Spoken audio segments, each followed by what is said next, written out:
Monkey lizards. Why did it have to be monkey lizards? How you get so big into food of this kind? Hey, hi, how are ya? Welcome. Here we are going to be reviewing the episode of Star Wars Resistance, The Signal from Sector 6, and to keep up the alliteration, we're going to have a lot of spoilers ahead, so please, if you haven't watched the episode already, go and do so. Otherwise, you're going to have a whole lot of great moments for you ruined over the course of this video. I think the first thing that should be addressed when talking about this episode is just Oscar Isaac. Just so much, there was so much Oscar Isaac, which having Oscar Isaac in your thing automatically improves it by at least 500%, and that's probably a modest number if we're being honest.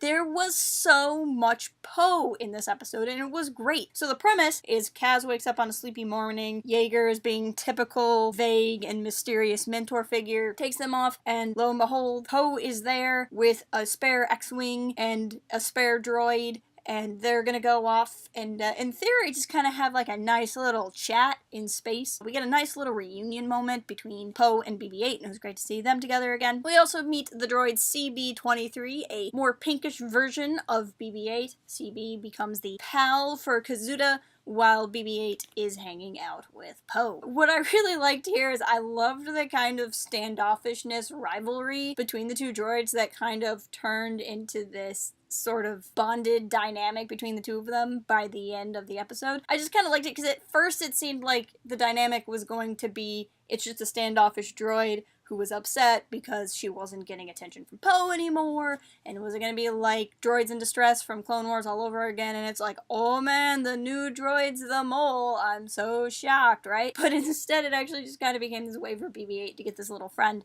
and it was something I really, really enjoyed. And it was just fun to see Kaz in an X-Wing again and flying around. I mean, we know he's a pilot, Poe picked him because he's a pilot, and we just don't get to see him pilot all that much, and I think Kaz is just as frustrated by that as some of us might be. So it was really cool to see him flying. It was cool to see Poe flying. It was cool to see Poe as this teacher character, and I think that added a lot to those of us who might only know him on screen. If we haven't been reading the Poe comic, you know. So just something where we can see how he interacts with someone, get a better idea for Poe's personality, see where he gets some of his cool flying tricks from. All of that was really, really cool. And then we get into the mystery itself, and I really liked what happened here. I almost wish that this had come out like 2 weeks ago and this had been kind of during the week of Halloween, because it wasn't like a horror episode per se, but it was creepy and it was a little bit spooky. It felt like something straight out of the Adventures in Wild Space videos that we've reviewed on this channel before. It was a really neat shadow adventure where Poe and Kaz and the droids are sneaking around on this derelict ship that's seen all this combat, and they're trying to find the survivors. There's this giant beast, and you don't see the beast at first, and they're trying to get it, and anyway, it was just so well done. One thing I've been saying about this show for a while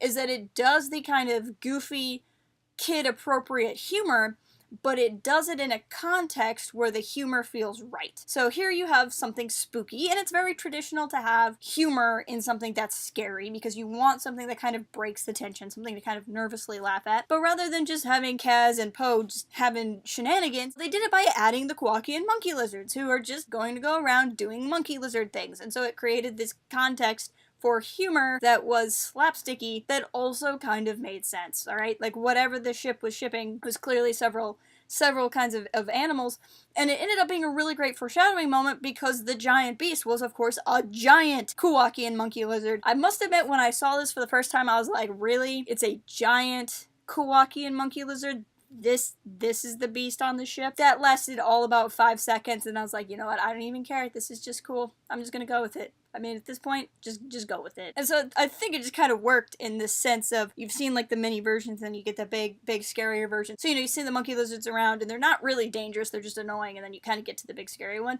One of my favorite moments in the episode actually is Poe is so fed up with these monkey lizards that, you know, one of them stole his gun, they've been causing all these problems, they've almost gotten them killed by making all this ruckus. He comes in and Kaz is getting attacked again by one, and he literally just fires his blaster up in the air as a warning shot and then actually shoots one and it falls to the ground, which was a pretty dark moment for this show. They played it off by Poe even being surprised that he shot the thing, like he wasn't aiming for anything on the roof, but I don't know, I just thought it was one of those kind of like, oh yeah, okay, yeah, we made this for kids, but we're also just gonna shoot a Kowakian monkey lizard, apparently. So it was one of those kind of sad, but funny, but also, like, who wouldn't just do that at this point because the monkey lizards were being really annoying.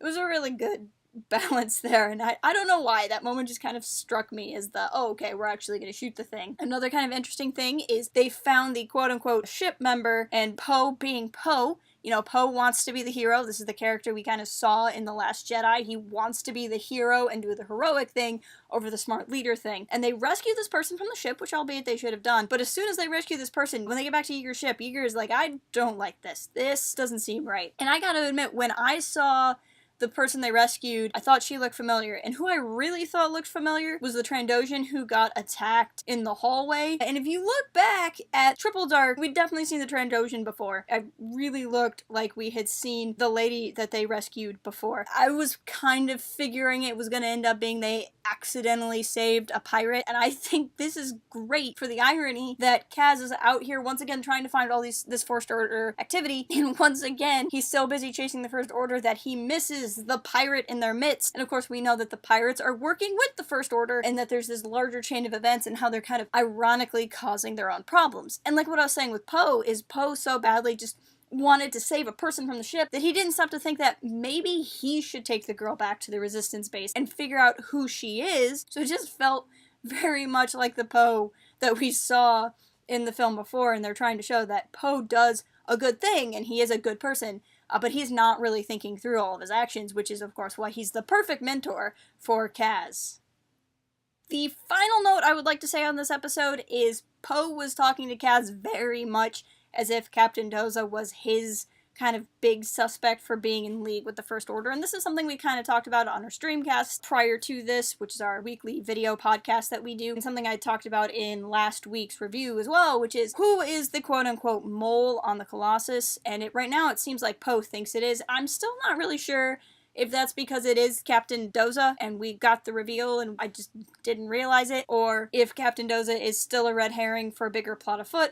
Or really what my theory is, we really are only looking for a mole because we all collectively decided we're looking for a mole, and I kind of wonder if there just isn't one, at least not right now. And for sure the mole going forward is going to be the pirate who's now stuck on Colossus. But with that, I'm going to leave it here. I really, really, really liked this episode.